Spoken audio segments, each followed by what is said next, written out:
Welcome back to the channel. For today's Figure Friday, we're going to dive into a two-parter with Hasbro's Gameverse 2-pack, Punisher and Nick Fury.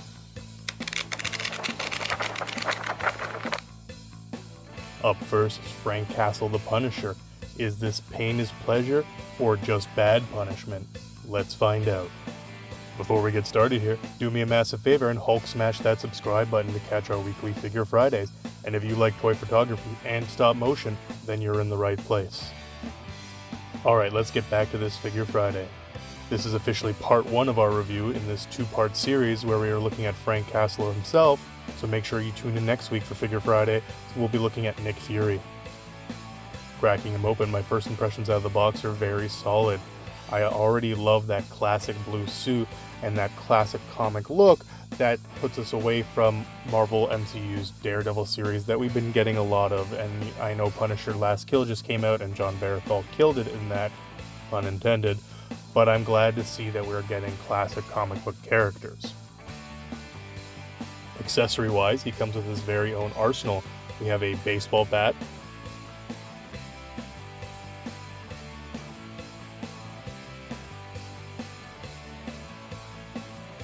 an explosion effect,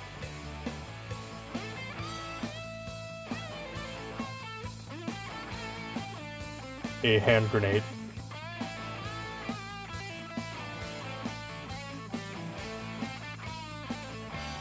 a M16,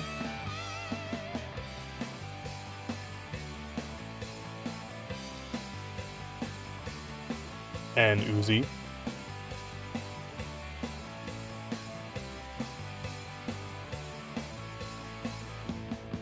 a Tech 9, some sort of sidearm pistol,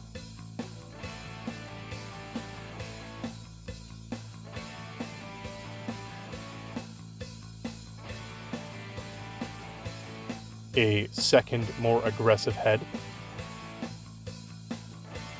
and various alternate hands. I will say though, it is 2026 at the time of this video. Hasbro, how do we not have 2 sets of hands for every hand that you're going to give us?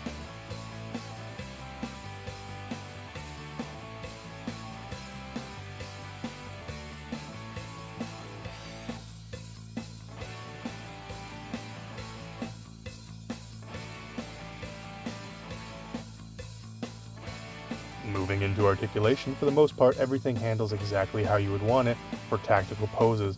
This is nothing new that we've seen here with Marvel Legends as of late. However, mine did have some quality control issues in the leg swivel. It's very loose and it's starting to gap. And I also did have some dots on the back of his neck. That's just mine. Yours could be the perfect of the bunch.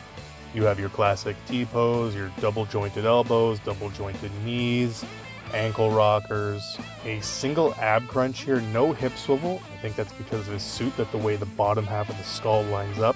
It obscures him and only allows for so much of a dip in the ab crunch.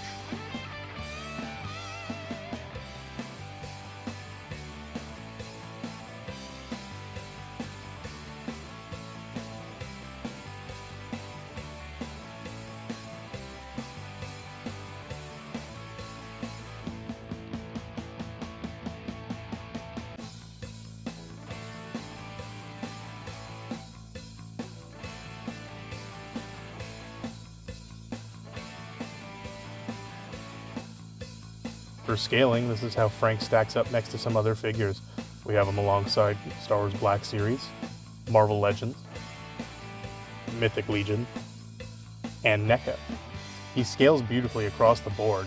He looks just like an average man, whether he be tall or shorter than others, depending on who you're scaling him with, but he does fit in well. He is an assassin. He is a vigilante. He's whatever you want him to be, whatever you're trying to do, he fits in well, is what I'm saying. Lights, camera, roll the sound effects.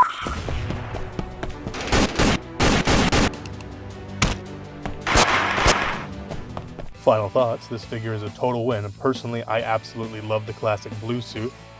If I had to nitpick, I really wish the bottom of the skull was sculpted differently. As I mentioned earlier, it does limit his ab crunch. I would like a more deeper ab crunch for a character that we're getting, which is very nimble. Overall though, this is a great win if you don't already have a Punisher in your collection, and it is a definite win if you're dying to get your hands on that classic definitive look.